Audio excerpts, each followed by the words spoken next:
everyone. Welcome to the Cosmic Kids Zen Den. This is where we spend a little time looking at our minds so we can be healthy and happy in our lives. First, let's get comfy. Sitting on our bottoms with our legs crossed, bring your hands to your knees and take a big, deep breath in through your nose and out through your mouth. Lovely. Now, let's get the Zen Den ready so we can really enjoy it. Let's get some sounds going. Ooh, yes. Look at all these lovely sounds. Lots of brilliant ones to choose from. Let's pick a couple that help us feel all lovely and relaxed. Look, a piano tune. Let's have that. Oh, and a soft singing bowl. That's a lovely mix. Now for a smell. Oh, wow. Look at these. What a fun set of things. Coffee smell. Ooh, wow. French fries. That'll make us hungry. Ah, yes. Let's go for the lemon. That gives us a boost of energy and really wakes us up.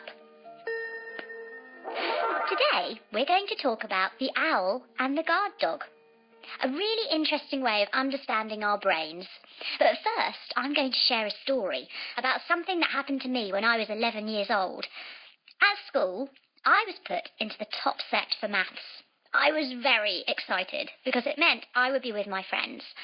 I also felt a bit proud that my teachers thought I was clever enough to be in set 1.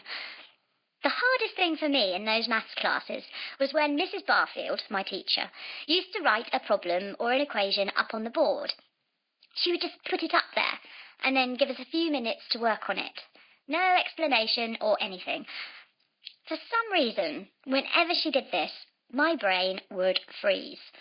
I would get into a panic and huff and puff at being made to do it. And I'd even blame Mrs. Barfield for being a bad teacher because I found it so difficult. I once even asked to go to the bathroom just so I could get out of there. I got so uptight, but I certainly wasn't able to work out the maths problem. Have you ever had this, where something happens that makes you sort of freeze, so you can't even think straight? Well, don't worry.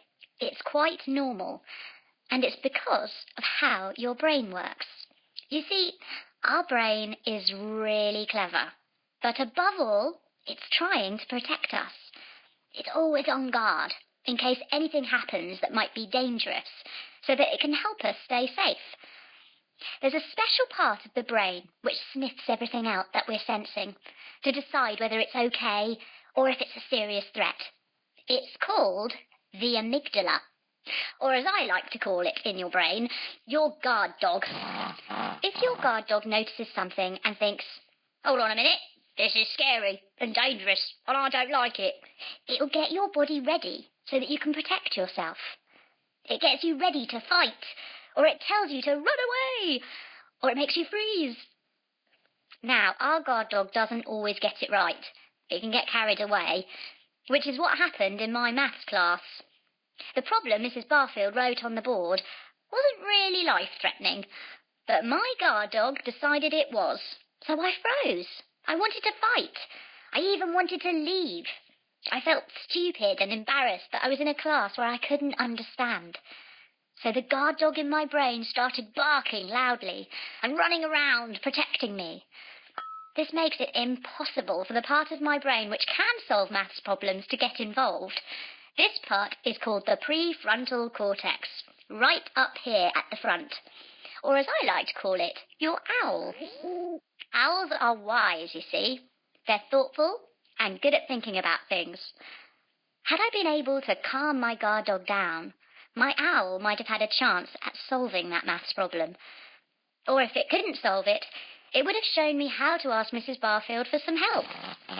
Instead, my guard dog had taken over and was making me panic, so my poor owl didn't get a look in. Maybe you can think of a time when your guard dog caused you to react in a way that didn't really help you. A time when your clever, wise owl didn't get the chance to help you out. Your guard dog was too busy trying to protect you, even though you didn't really need it to. So you were fighting or freezing or running away. So, what can you do about that jumpy guard dog? What would a Zen Den master do to get it all under control? Well, here's something you can try the next time you feel your guard dog taking over. First, see if you can just notice him starting to get upset.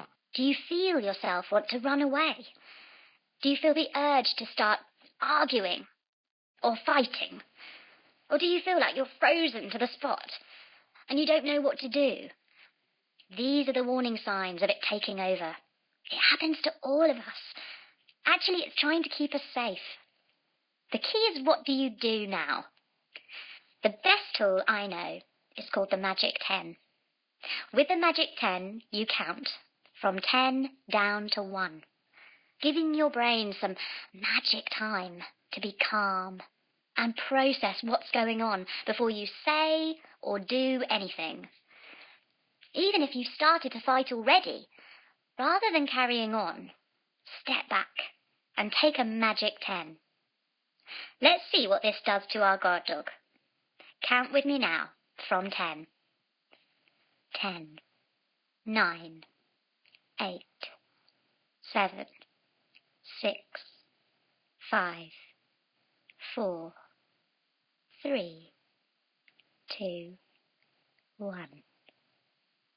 There. Can you see how he's less worried now? He's happier. And so our lovely owl can get a chance to help us work out what to do. Of course, your guard dog is very important. He is there to save your life. If there is a real threat, like a fire, or you get lost, or you need to rescue someone, your guard dog will make sure that you make things happen until you're safe again. But sometimes he can just cause a great big fuss over nothing that isn't helpful. It's good to know, isn't it? I wish I had known about my guard dog when I was 11 in my maths class. I might have been able to get some help. And maths would have been much more fun for me. And Mrs. Barfield. Hopefully understanding your brain in this way will help you know why you react in certain ways. And with the Magic 10, you now have a good way of calming your guard dog and making some space for your wise owl to help you think clearly. Well done for listening and learning about your brain here in the Zen Den. You're on your way to becoming a true Cosmic Kids Zen Den master. Bye-bye!